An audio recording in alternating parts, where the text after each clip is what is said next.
¿Qué tal? Un saludo a todas las personas que siguen nuestro canal.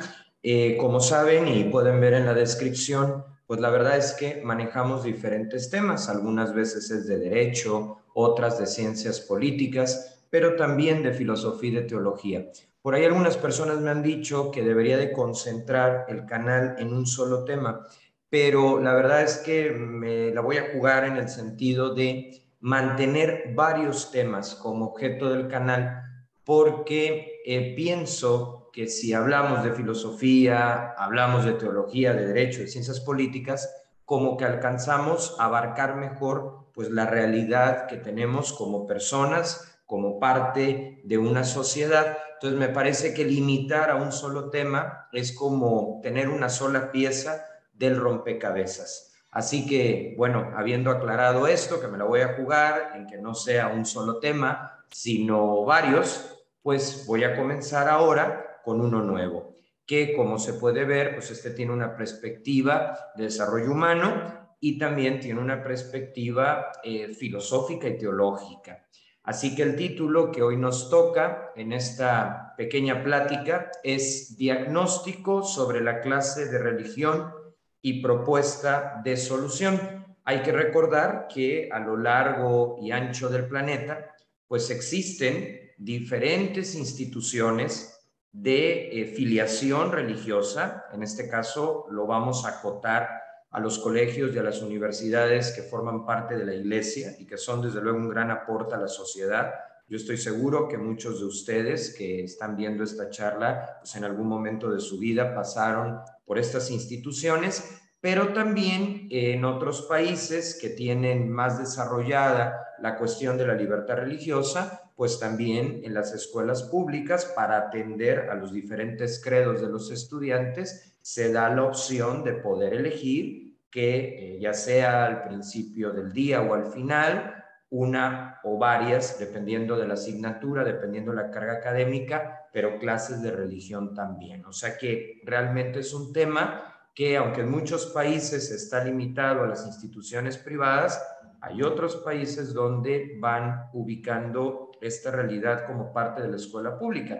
No para que la escuela pública deje de ser laica, porque finalmente tiene que recibir a todos, pero sí que dentro de esa sana visión de la separación iglesia y Estado, pues también poder ofrecer a los estudiantes el que conozcan acerca de la religión que cada uno de ellos profese y con libertad, pues incluirlo en una clase específica para quien quiera tomar esas horas, ¿no? Entonces, bueno, a la luz de esto, vamos a comenzar a hablar sobre la clase de religión. Entre comillas, vamos a hacer un diagnóstico, ¿sí? Utilizando la figura del médico que cuando llega alguien, pues con alguna situación, evalúa los síntomas, lo palpa, le manda análisis y posteriormente pues va la receta, ¿no? Entonces, eso es lo que vamos a hacer brevemente, muy concreto. ¿Cuál es el estado, me atrevo a decir, global o lo que predomina a nivel nacional e internacional sobre la clase de religión? ¿Cuál es el diagnóstico que tiene? Y sobre todo, no quedarnos en el diagnóstico, sino qué propuestas de mejora pueden surgir desde la experiencia, porque bueno, a mí me ha tocado en una parte de mi vida, ahorita no estoy en activo en este sentido, pero sí me ha tocado dar algunas de estas clases de religión. Ahorita estoy dando otro tipo de materias donde la religión no deja de estar presente, porque, por ejemplo, cuando se da una clase de filosofía, pues siempre está la unidad de la filosofía cristiana medieval, que la verdad es muy interesante, y bueno, ahí va viendo un eco de lo que vamos a estar platicando. Como siempre, y para no cansarnos ni perdernos en toda la información, pues un índice temático, ¿no? Para conocer la hoja de ruta de este día. Y tenemos introducción y acotaciones, preguntas clave, diagnóstico, relevancia de la fe como aporta al ser humano y a la cultura y la propuesta de mejora. Finalmente, el objetivo de estos videos es proponer y que las personas pues que nos escuchen y que tengan la posibilidad pues de considerar lo que de valioso hay en esto, pues lo puedan ir aplicando y darle un mayor significado a esta clase que pues muchas veces la vemos en crisis, pero no porque esté en crisis deja de ser necesaria. Entonces vamos a comenzar con la introducción, que más que introducción son 3 aclaraciones, ¿no? Para ubicarnos bien en lo que estamos hablando. Primero, llevaremos a cabo una crítica constructiva, quiero resaltar la palabra constructiva, sobre el diagnóstico de la clase o del taller de religión y la propuesta de mejora, porque al ser una asignatura, pues siempre desde el punto de vista pedagógico se tiene que mejorar. Sería un absurdo que nos estancáramos por falta de crítica, pero de una crítica constructiva, que nos lleve a algo. Luego nos referiremos a la educación propiamente católica, esa es una acotación, pues no alcanzamos a dar una charla en poco tiempo que englobe el problema general del hecho religioso en medio de las diferentes religiones.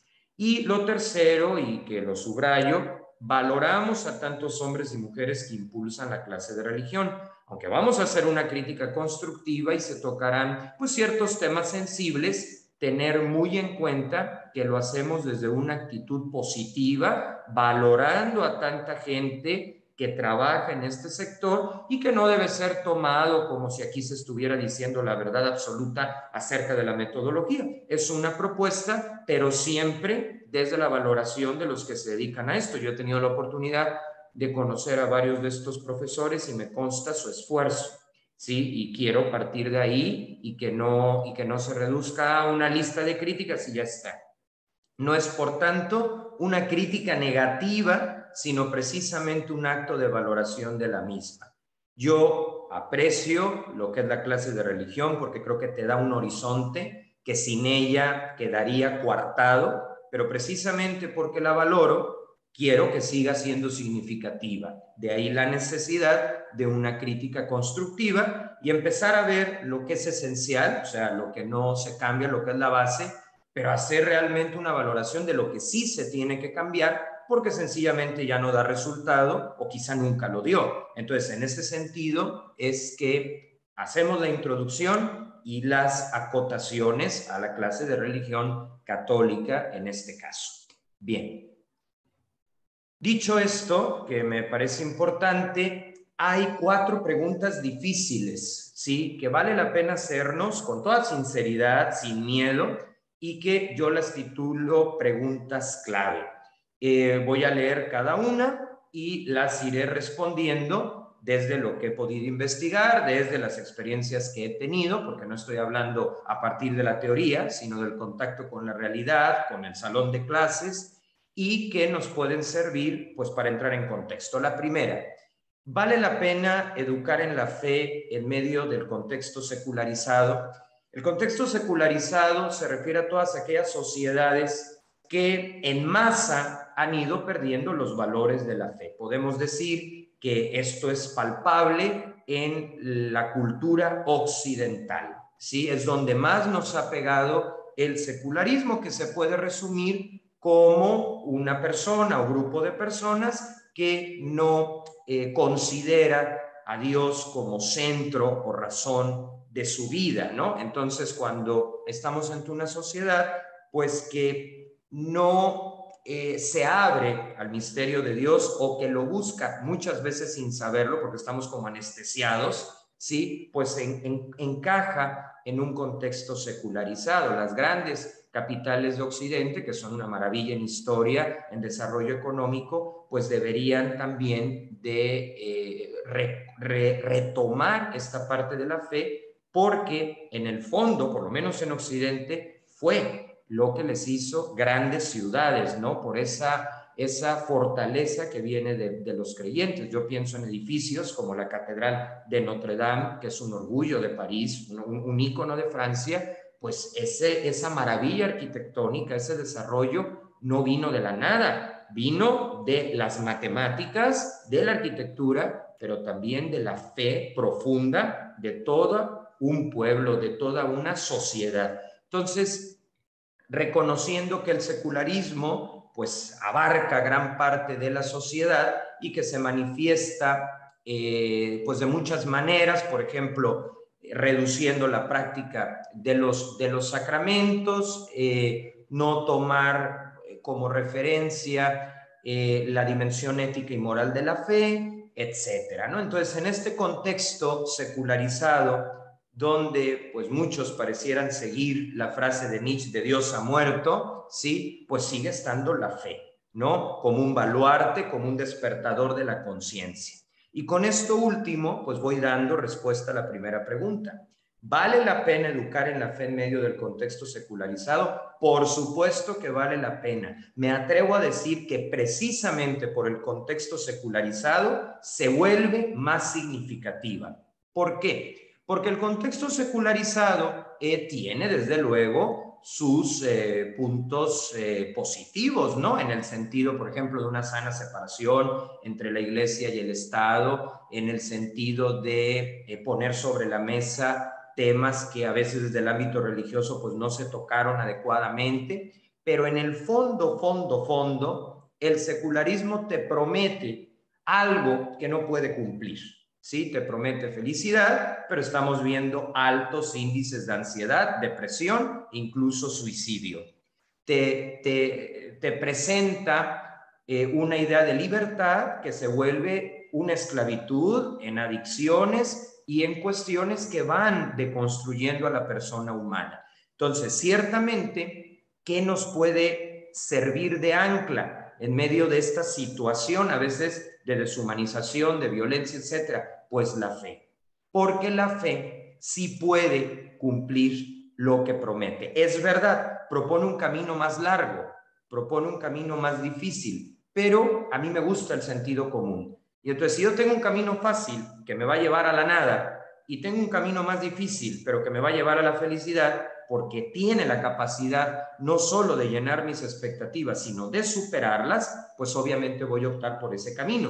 Y la fe tiene la capacidad de lograr esto, ¿sí? Porque puede ir más allá de las promesas del secularismo, ¿no? Cuando una persona, por ejemplo, está llegando al final de su vida, que es un punto complejo de nuestra realidad, pues no va a ser el secularismo el que le acompañe en esas horas finales, más bien va a ser la fe, porque es la única que puede dar respuesta al tema de la muerte, que puede dar respuesta al tema de la vida eterna, que puede llenar ese deseo profundo de no dejar de existir, que el secularismo, con sus limitaciones, pues obviamente no alcanza a responder. El secularismo nos lleva en última instancia a la nada. Yo creo que nadie, por muy desvinculado que esté de la fe, que quiere o quisiera llegar a la nada. Yo más bien pienso que el ser humano busca esa eternidad porque está constituido así. Entonces creo que precisamente la fe viene a cumplir promesas, ¿sí? Y lo hace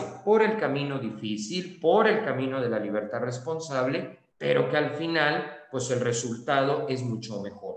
Y quiero aclarar que no me refiero simplemente al resultado final, que es la vida eterna. No, ya desde esta vida, desde este mundo, se puede ir disfrutando de esto. Lo comento porque luego hay personas que dicen, bueno, es que el cristianismo lo promete todo, pero al morir, ¿y qué pasa mientras vivo 30, 40, 50, 60 o 70 años? Bueno, eso es un error de apreciación. El cristianismo habla efectivamente de la vida después de la muerte, claro, pero al mismo tiempo también nos dice, aunque no plenamente, sí puedes ir viviendo algo de ese cielo, de esa realidad, ya desde ahora. Una persona que, por ejemplo, está en paz consigo mismo, es un lujo prácticamente en nuestro tiempo. Y eso ya es ir participando de ese resultado final que la fe nos ofrece. Entonces, esa sería como una pregunta importante y el primer esbozo de respuesta. Luego, la segunda es muy dura realmente, pero qué bueno para que nos haga despertar.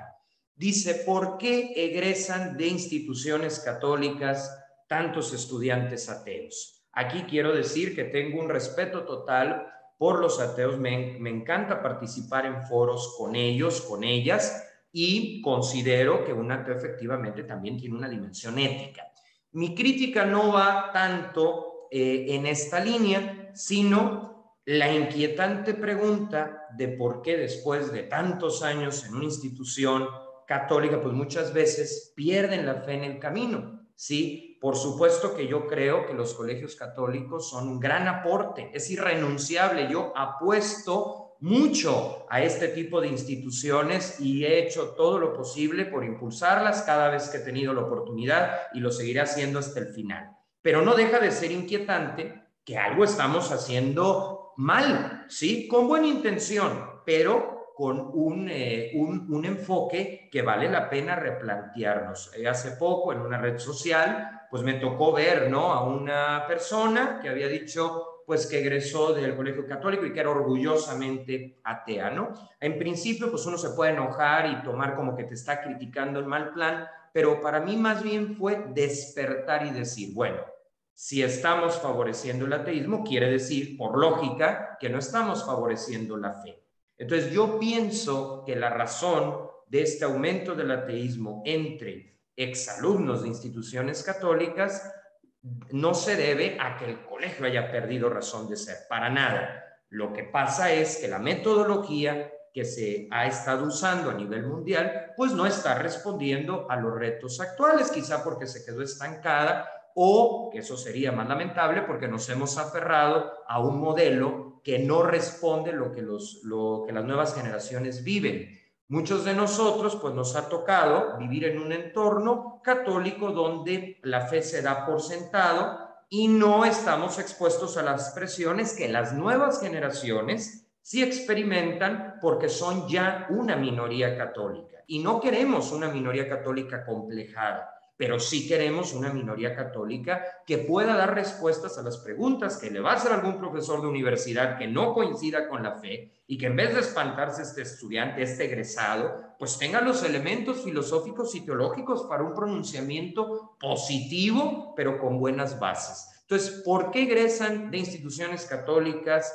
estudiantes ateos? Porque no se está llevando a cabo una metodología significativa, y cuando digo significativa, que responda a lo que viven al día a día.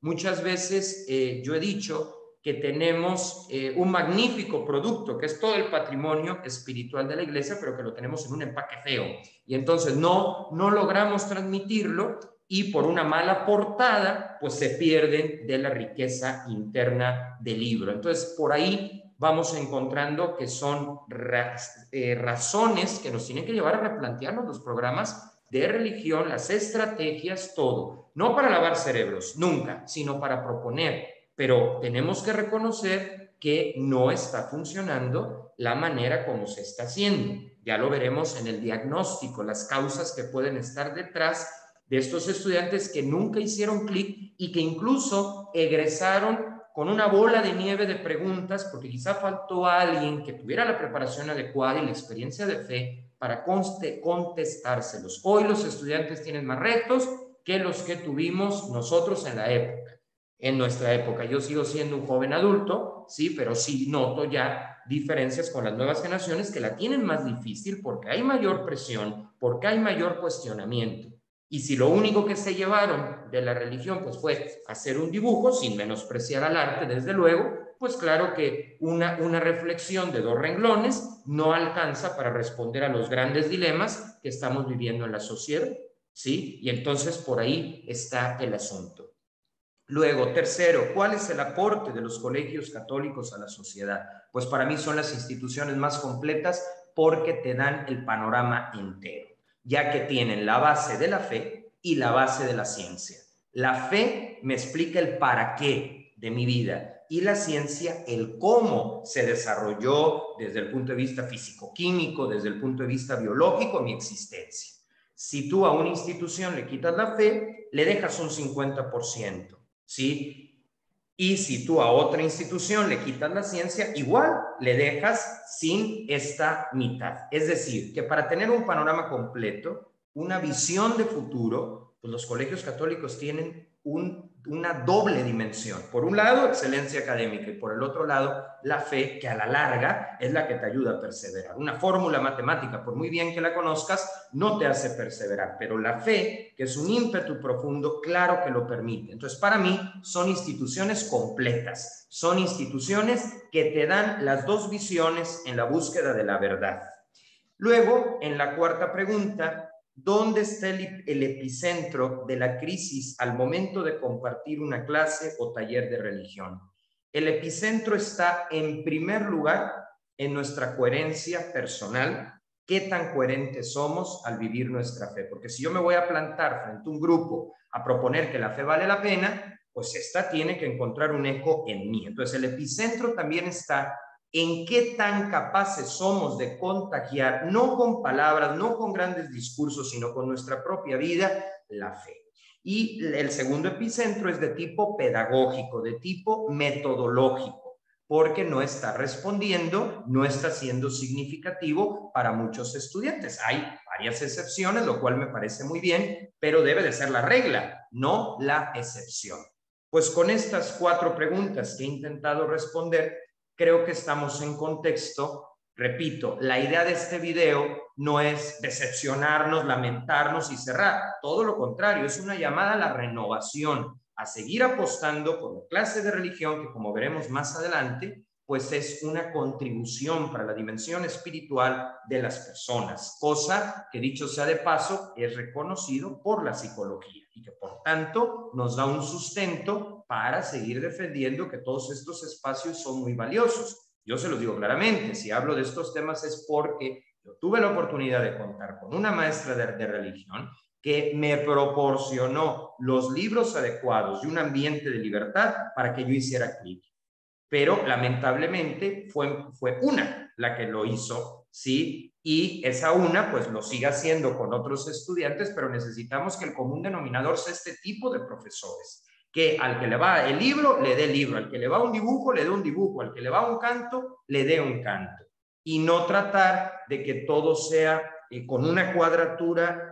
Donde tienes un chavo pues intelectual, pues es a través del intelecto, ¿no? Donde tienes un chavo dinámico, pues es a través de la dinámica y no de una monotonía o de las posturas extremas, porque también existe el querer enseñar una religión rígida hace daño. Lo mismo que el querer enseñar una religión relativista que deja a Dios sin ser Dios, ¿no? En el sentido de que lo vacía de contenido y entonces lo presenta como un algo cuando realmente es un alguien que existe y que entra en comunicación con el ser humano a través de la oración, pero también de la ciencia.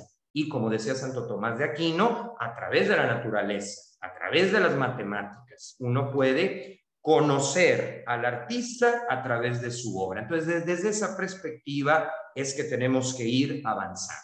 Bien, esas fueron las preguntas claves. Nos quedamos con la número 2, que esa es la que nos tiene que cuestionar. Aquella persona que se cierra esta pregunta simplemente está en camino de destruir por completo esa posibilidad de contacto de fe con los contenidos y con las preguntas de las nuevas generaciones. O nos hacemos la pregunta 2 o simplemente seremos parte del problema, con todo lo fuerte que eso pueda sonar. Bueno, ¿cuál es el diagnóstico? Y quiero decirles que aquí me ha tocado escuchar en diferentes ciudades a diferentes estudiantes y te manifiestan estas áreas de oportunidad. Repito, no es un tono alarmista, es más bien una llamada a resolver entre todos, ¿sí? Aprovechando esta dimensión sinodal que pues, es uno de los grandes legados del Papa Francisco, ¿no? La cuestión sinodal es eso, caminar juntos para ir ubicando en dónde vamos bien y en dónde no vamos tan bien. Pues yo, sin llegar, claro, a una categoría de sínodo, pero sí inspirado en él, pues he ido preguntando en diferentes ciudades a diferentes estudiantes cómo ven, sí, y bueno, estas han sido algunas de sus conclusiones que ya analizándolas objetivamente, pues sí tienen razón, ¿no? Primero, hay un interés por el fondo, pero hay un desinterés en la forma. Esto es bien importante. Hay muchas personas que piensan que los jóvenes están perdidos y que no quieren saber nada de la religión, casi que la odiaran. No es verdad. Yo lo que he encontrado en mi experiencia es que por supuesto que les interesa la fe, porque tienen preguntas profundas. Sí, y a raíz de la pandemia y de todo esto que hemos vivido, esas preguntas se han hecho más fuertes. Claro que les interesa la fe. La fe es el fondo. En donde no hay clic es en la forma de comunicarla. Tenemos una auténtica crisis de comunicación. pero al mismo tiempo, ya con el camino recorrido desde el Concilio Vaticano II hasta hoy, ya tenemos también figuras que nos han enseñado a comunicar. Por ejemplo, a nivel iglesia, cómo no recordar y aplaudir el legado de Joaquín Navarro Valls, que fue portavoz de Juan Pablo II y que lograba, con un estilo elegante y al mismo tiempo cercano, comunicar sin ambigüedades, ¿no? Entonces, a la par que reconocemos una crisis en la forma, una crisis de comunicación, pues también podemos tomar nota de otros que han revertido esta crisis. Ahora, la crisis en la forma toca tres aspectos. El primer aspecto es metodológico, el segundo aspecto es nuestra propia imagen profesional como docentes, ahorita explico eso, y el tercero también tiene que ver con la cuestión litúrgica, ¿sí? Las celebraciones como tal. ¿A qué llamo desinterés en la forma cuando me refiero a lo pedagógico? Pues que no está resultando el método. Cuando digo que lo que les fastidia no es la fe, sino cómo comunicarla, me refiero al desarrollo de la clase. Por ejemplo, me decía una persona, es que pone el profesor el título, pero ahí se quedó. No nos dio contenido, no hubo un fundamento filosófico, ni siquiera una cita bíblica. Entonces, claro que a nosotros, pues nos quedamos en el título, o sea, ponía el título en el pizarrón, pero no desarrollaba. Surgían otro tipo de pláticas que son valiosas, pero son valiosas cuando de alguna manera te dan una base sobre la cual preguntar, sobre la cual dialogar. Entonces, el problema no es la fe, sino cómo la estamos transmitiendo. Y ahí es donde entra la cuestión metodológica, la situación didáctica, el aprendizaje significativo. Más adelante desarrollaremos una propuesta de cómo dar una clase de religión. Luego, en cuanto a la forma, pues siempre ha sido un tema tabú entre nosotros los católicos, el tema del arreglo personal. Pero yo con el tiempo, ¿sí? Y leyendo a muchos fundadores y fundadoras que han sido grandes santos, me he dado cuenta que todos los fundadores y fundadoras de instituciones dedicadas a la educación tocaban este tema del arreglo exterior, que no significa vanidad, que no significa despilfarro, pero sí presentarte con buena higiene, con buena presencia, porque lo más importante es ser, eso sí, pero también toca parecer. Sí, yo puedo ser un gran profesor, pero pues si no lo parezco, sí, aunque mi mensaje sea bueno, en carácter de mensajero lo eché a perder. Entonces también la forma como nosotros pues cuidamos de nuestra persona, eso también sí puede animar o desanimar. Obviamente que el mensaje es Jesús, no somos nosotros, pero el mensajero importa. Si a ti te llega un profesor en mal estado, pues evidentemente, y no es que los alumnos sean cerrados o elitistas, no. Lo que pasa es que nuestro cerebro, y la neurociencia lo explica, pues obviamente reacciona a través de lo visual. Y si te ve, pues dignamente vestido, preparado, a la altura de las circunstancias, pues eso facilita la comunicación. Y no significa ser presumido, no significa despilfarro, significa ser ese reflejo en un esquema formativo. Y la tercera crisis en la forma es cuando, por ejemplo, pues no se cuidan los espacios litúrgicos. Cuando digo cuidar los espacios litúrgicos, no me refiero a cuestiones, digamos, rígidas o a entrar en este tan doloroso tema de qué rito es el mejor cuando todos los ritos reconocidos por la Iglesia tienen el mismo valor. Yo aquí hablo del rito ordinario. ¿Sí? El que el concilio nos presentó en la lengua de cada lugar. Es al que me voy a referir. Yo aprecio todos los demás ritos reconocidos por la Iglesia. Sin embargo, en la práctica, pues a mí el que me ha tocado es el rito ordinario.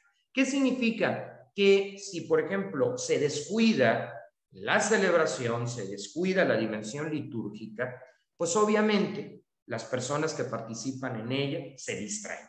Entonces, una celebración respetando lo que el mismo concilio ha pedido, lo que la Iglesia dice en el misal, va a ayudar a que haya un nuevo interés por la forma como canal de comunicación.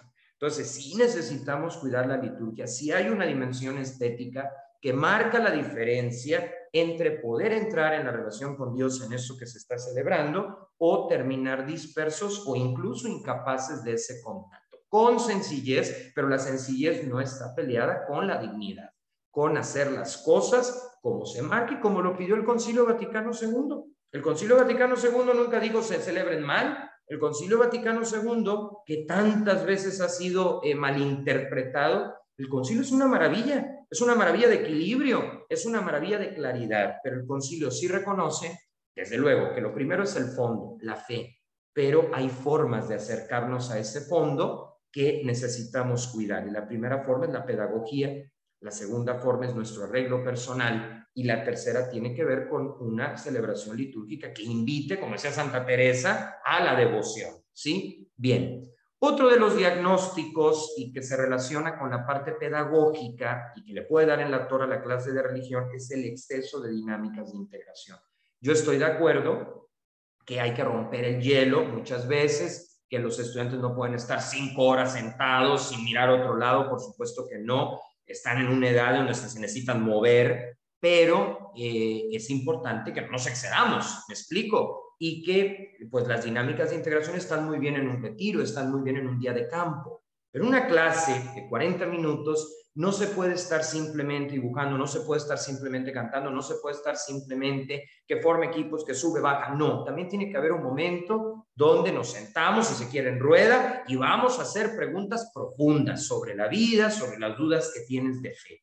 Sí, el exceso de dinámicas de integración y sobre todo a los que son o somos más serios, que no nos ayudan mucho, pues puede ser incluso hasta un motivo sin querer de exclusión. Oye, pues a lo mejor este alumno que tiene no es así como ¿cómo decirlo? Una castañuela, pero en el fondo pues también necesita otro tipo de contenidos, ¿no? Y no porque no es una castañuela lo vamos a descartar. El tercer punto que nos resta calidad y que tiene que ver con la pedagogía, con la primera de las formas en crisis, es perder la perspectiva teológica. O sea, hay que entender que la teología es una ciencia, que tiene un método y es el estudio del libro sagrado donde Dios se nos ha revelado, mejor dicho, el conjunto de libros que es la Biblia. Si en una clase de religión no hay perspectiva teológica y enseñamos pura cursilería, o hablamos como si fuéramos una ONG sin la centralidad en Jesucristo y en la profundidad de su mensaje, pues ¿qué va a pasar? Que las preguntas quedarán en el aire sin respuesta. ¿Sí? Tiene que haber perspectiva teológica, o sea, un fundamento para lo que estamos diciendo. Claro, aquí surge la preocupación válida y el debate. Entonces, ¿qué importa más? ¿La experiencia o el contenido? Y se ven incluso como dos ideas contrarias. Y ese ha sido el problema. En realidad, la experiencia no está peleada con el contenido ni el contenido con la experiencia. Mientras lo veamos como dos entes separados, ahí faltará perspectiva teológica y ahí habrá una crisis en la forma pedagógica. ¿Qué necesitamos? Pues entender que no va a haber experiencia si no hay conocimiento. Yo no me puedo encontrar con alguien que no conozco.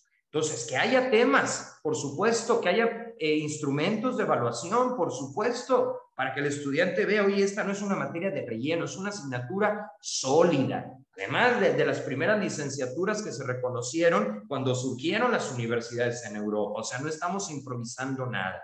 El contenido, los conceptos no son nuestros enemigos, pueden ser el trampolín para que ese estudiante que aparentemente no te está poniendo atención, tarde o temprano, con ese contenido, se encuentre con Jesús. Eso sí, más allá del concepto, porque como dice Benedicto XVI, uno no se hace cristiano por una gran idea o por una premisa ética, sino por el encuentro con una persona. Pero si enseñamos la historia de la salvación, pues estamos hablando de esa persona que hay que conocer, que hay que saber dónde nació, qué fue lo que hizo, ¿sí? Elementos biográficos que favorezcan el encuentro. Yo no me puedo encontrar sin saber con quién me encuentro. Entonces, perder la perspectiva teológica es cuando falta un debido fundamento de lo que estamos enseñando. Luego, otro déficit de este diagnóstico, a veces pues un poquito duro, pero necesario, es la falta de consideración de las necesidades reales de los jóvenes. A ver, los jóvenes ahorita están expuestos a 1000 opciones, ¿sí? Algunas muy positivas, otras totalmente negativas, ¿no? Así de claro. Si en la clase de religión no nos ponemos en el contexto de los jóvenes, y aquí yo invitaría, si eres maestro de religión y están oyendo y estás haciendo que van a un concierto, pues entérate quién es el artista. Si estás oyendo que hay una película de moda, pues vela. ¿Sí me explico? Claro, habrá contenidos, ¿verdad? Pues que no, pero en general, sí, escucha su música, ve sus películas, entérate qué pasa en las fiestas. No te digo que puedes hacer el Forever Young o el joven permanente, que le hables así como si fueran tus cuates. No, o sea, no es eso. Pero sí te tienes que enterar del contexto. Porque muchas veces les ponemos un eslogan. En esta semana este va a ser el eslogan. Pero ¿qué les dice ese eslogan cuando llegan a una fiesta y les ofrecen droga, por ejemplo? Pues el eslogan va a servir para nada. En cambio, si hay una relación con Dios, si hay un criterio de discernimiento, ¿sí? El chavo, sin que lo estén vigilando, va a decir, no, yo no voy a esto. Me explico, yo tengo otra perspectiva, tengo una mirada rica, completa, no me voy a meter en esas cuestiones de adicción. Pero claro, con nuestro eslogan y nuestro dibujito, que no estoy en contra de los dibujos, es una expresión del arte, pero no podemos caer en ese reduccionismo. A ver, en la clase de religión se tiene que tocar la vida, la realidad, para que ese chavo que no va a estar en las cuatro paredes del colegio siempre, tenga el criterio. Tú le das criterio y sabrá usarlo bien y entonces no será manipulable. Y luego las nuevas generaciones quieren contenidos significativos. Yo siempre he dicho que a veces subestimamos a los jóvenes, entonces pensamos, no, pues como son jóvenes, si les hablamos de San Alberto Magno, pues nos van a mandar a volar, y entonces damos migajitas, ¿sí? No aprovechamos el bagaje del presente, del pasado también, y les damos migajitas. El día que les demos el pan entero, en un sentido metafórico, quiero decir, pues va a haber contenidos significativos, y de eso también hablaremos más adelante. Pues así está la cuestión. Podríamos resumir que el meollo del asunto está en que hemos hecho una antítesis, y me incluyo porque a todos nos ha pasado, entre experiencia y contenido, cuando en realidad son complemento. Para amar hay que conocer, para encontrarse hay que saber con quién me encuentro. Y ahí es donde va a entrar todo este bagaje teológico y filosófico que hace de la Iglesia Católica un baluarte de la conciencia humana y un baluarte del patrimonio cristiano que viene a despertar a esta sociedad que, como bien ha dicho el Papa Francisco, es una sociedad cansada. ¿Por qué? Pues porque creyó en promesas del secularismo y el secularismo no le está cumpliendo. Y claro, cuando no nos cumplen lo que nos prometen, cualquiera entra en crisis. Ahora, importante, porque como decimos, esto está pensado en buen plan, en positivo. Dice, relevancia de la fe como aporta al ser humano y a la cultura. O sea, ¿cómo justificamos la existencia de estas materias? ¿Sí? Y cómo justificamos la mejora continua en la que muchas instituciones están o nos estamos involucrando y que afortunadamente es la gran mayoría. Dice, la psicología, ojo, no es una cuestión piadosa. La psicología nos enseña que hay varias dimensiones que componen al ser humano. O sea, somos complejos. Sí, pero en eso está nuestra riqueza, que somos inteligencia, instinto, pero también voluntad, ¿sí? Ahora, nos referimos a que tenemos una parte afectiva, una parte volitiva, una dimensión física o corpórea, somos cuerpo, pero también tenemos la dimensión espiritual. Incluso los ateos la tienen y la reconocen. No sé, cuando leen una poesía, cuando ven un cuadro del impresionismo, por ejemplo, y se emocionan, eso es dimensión espiritual, aun cuando no se le atribuyan a un Dios que, como creemos nosotros, es persona. Entonces, ¿por qué se justifica hablar de una clase de religión? Porque nuestra propia psicología, nuestra estructura cerebral, la parte del neocórtex lo requiere. Es como si lo trajéramos incluido desde fábrica. Entonces, la dimensión espiritual, reconocida por la psicología como componente del ser humano, explica y fundamenta por qué yo ando hoy hablando de esto, invirtiendo mi tiempo en esto. Se trata, por tanto, de la apertura a lo trascendente. Y esto tiene que darse en un salón de clases. Si no hay trascendencia, no estás inspirando. Que en el fondo es un deseo de cielo, de eternidad. Yo siempre he dicho que hay gente consciente de Dios y otros que inconscientemente lo buscan, pero en el fondo se necesita. Es como tener sed y no saber dónde está la jarra de agua, pero sabes que hay una sed. Lo que pasa es que no encuentras la jarra o tomaste una jarra que no tenía agua, ¿no? Entonces, en este sentido va. ¿Y por qué tiene un elemento cultural? Porque finalmente la fe no viene a fastidiarnos la vida, sino a sacar lo mejor de nosotros, de nuestra civilización. De ahí que esté presente en las 7 bellas artes. Prácticamente, bueno, absolutamente en todas las bellas artes hay una dimensión religiosa. Hay una dimensión de fe que ha dado temas a grandes obras, como la Piedad de Miguel Ángel, por ejemplo, o la Capilla Sixtina.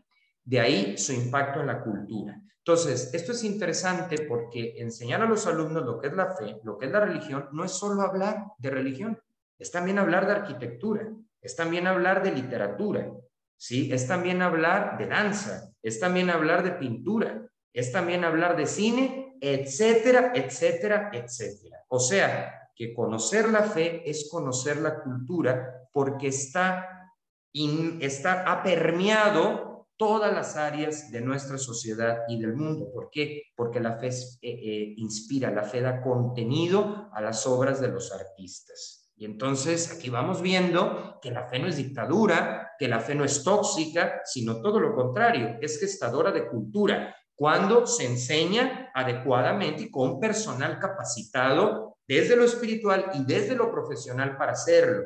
Y si no lo hay, pues formémoslo, ¿sí? Porque no es un pretexto para echar marcha atrás. Pues si no tienen maestros católicos, pues caray, crea una escuela normal o alguna institución que los forme, ¿sí? Opciones hay, y más ahorita con los avances tecnológicos que tenemos. Bien, pues esa es la relevancia de la fe y la justificación importante luego de haber hecho este diagnóstico. Ahora, finalmente, después de toda esta lluvia de ideas más o menos ordenada, ¿cuál sería la propuesta de mejora para que una clase de religión sea significativa? Y cuando digo significativa me refiero a que el estudiante en su etapa universitaria y cuando salga de la universidad, en su trabajo, en la familia que forme, etcétera, tenga elementos que le duren para toda la vida, ¿sí? Y yo creo que aquí hay 3 puntos fundamentales al preparar la clase, al hablar de contenidos. Primero, retomar el binomio fe y ciencia. Hay una encíclica que se llama Fides et Ratio, Fe y Razón, que fue escrita por el Papa Juan Pablo II, si no me falla la memoria es de 1998, pero que sigue siendo plenamente válida. ¿Y qué pidió el Papa? Que además sus sucesores han sido un eco de esa misma petición. Pues que recordemos que nuestras clases tienen que ser fe y ciencia. Es terrible cuando en una clase de religión se dice que te vas a curar solo por rezar. Es terrible. Te vas a curar por la oración, pero también por seguir el tratamiento adecuado, científico que el médico te da. Necesitamos, yo diría, aquí, en vez de ir de la fe a la ciencia, cambiar el esquema, ir de la ciencia a la fe. ¿Ya entendiste el signo de infinito en las matemáticas? Muy bien, eso es un elemento científico, pero ese signo de infinito te lleva a lo religioso porque Dios es infinito. Entonces, si en las matemáticas hay ese signo, es porque la realidad existe y Dios es esa realidad. Ah, qué diferente a llegar diciendo, pues lo tienes que creer porque así te lo estamos diciendo, o incluso porque así lo dice la Biblia. Claro que la Biblia es palabra de Dios, pero la Biblia también tiene un contexto que tienes que explicar y no andar a rajatabla simplemente lanzando versículos sin explicárselos. Eso es importante también, renovar el binomio fe y ciencia. Si yo presento una clase de religión sin ciencia, es fideísmo. Y si yo presento una clase de religión sin fe, pues es un activismo absurdo, un discurso de ONG, que digo, las ONG son buenas, pero no es el giro que nos toca a nosotros. Luego, y bien importante, lo que decía, no demos migajas. Claro, aquí ya no estoy hablando de niños, eso me faltó aclarar. Aquí estoy hablando de bachillerato para arriba. Esa es otra acotación, porque obviamente con los niños es diferente, pero como no es mi área, no voy a tocar ese tema, hay que saber hasta dónde. El contenido tiene que apoyarse porque cada vez que lo hemos olvidado, ahí viene la falta de estructura, el aumento del agnosticismo, etcétera, etcétera. Necesitamos apoyarnos en la patrística. ¿Qué es la patrística? Los padres de la iglesia, esa generación que supo explicar de forma sencilla, con fundamento filosófico, las escrituras. Necesitamos la patrística, que San Agustín se nos cuele en el temario. Necesitamos también del tomismo. Santo Tomás de Aquino, yo he hecho un video de esto, es tremendamente popular en la cultura milenia. ¿Por qué? Porque los estudiantes llegan creyendo que la fe se opone a la ciencia, ¿sí? Y cuando les presentas un Santo Tomás de Aquino, les cae bien, les agrada, dicen, hago clic con este personaje.